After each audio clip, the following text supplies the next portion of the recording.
સુરત પાલિકાના ઉધના ઝોનના 2 આકારણી ક્લાર્ક 35,000ની લાંચ લેતા ઝડપાયા। સુરત એસીબીએ બીજી સફળ ટ્રેપમાં સુરત પાલિકાના ઉધના ઝોનના 2 આકારણી ક્લાર્કને 35,000ની લાંચ લેતા પકડી પાડ્યા હતા। ઇન્સ્પેક્શન દરમિયાન મિલકતમાં થયેલા ફેરફારને કારણે વેરો વધે તેમ હતો। આકારણી ક્લાર્કે આ વેરો નહીં વધારવા માટે લાંચ માંગી હતી। એસીબીએ મંગળવારે ભૂસ્તર વિભાગના મદદનીશ નિયામકના વચેટિયાને અને પછી આ બંને ક્લાર્કને પકડી 2 સફળ ટ્રેપમાં લાંચિયા અધિકારીઓને પકડ્યા હતા। એન્ટી કરપ્શન બ્યુરોનું કહેવું હતું કે સુરત મહાનગરપાલિકામાં આકારણી વિભાગ મિલકતોની આકારણી કરે છે। એકવાર કરાયેલી આકારણીનું દર 3 વર્ષે ફિલ્ડમાં જઈને ફરી રિવિઝન કરાય છે।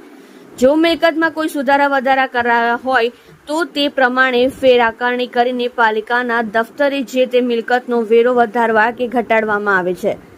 ઉધના ઝોન એમાં આકારણી વિભાગમાં ફરજ બજાવતા આકારણી ક્લાર્ક જિગ્નેશકુમાર ચિમનભાઈ પટેલે અને બીજા આકારણી ક્લાર્ક મેહુલકુમાર બાબુભાઈ પટેલે રિવિઝન આકારણી માટેના ફિલ્ડ સર્વેમાં ખટોદરા વિસ્તારમાં ફરિયાદીની મિલકતમાં ફેરફાર જોયો હતો।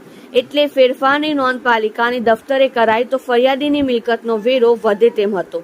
એથી જો આ વેરો વધારવો નહીં હોય તો 35,000 રૂપિયા આપવા પડશે તેવી માંગણી કરી હતી।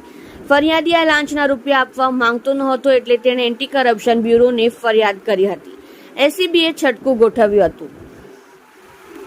એસીબીના પીઆઈ કે.જે. ધડુકે કહ્યું કે બંને ક્લાર્ક જય બજરંગ પાન એન્ડ ફૂલ સેન્ટરની સામે ખરવનગર રોકડિયા હનુમાન મંદિરની પાછળ ઉધના કેનાલ રોડ ઉપર લાંચની રકમ લેવા માટે આવ્યા હતા।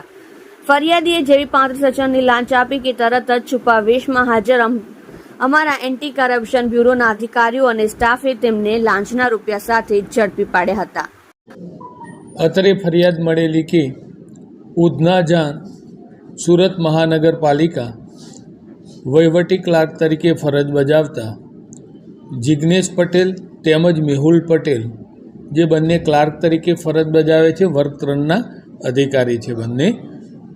એમાં જિગ્નેશનો પગાર 35,000 છે તથા મેહુલનો પગાર 36,000 રૂપિયા છે।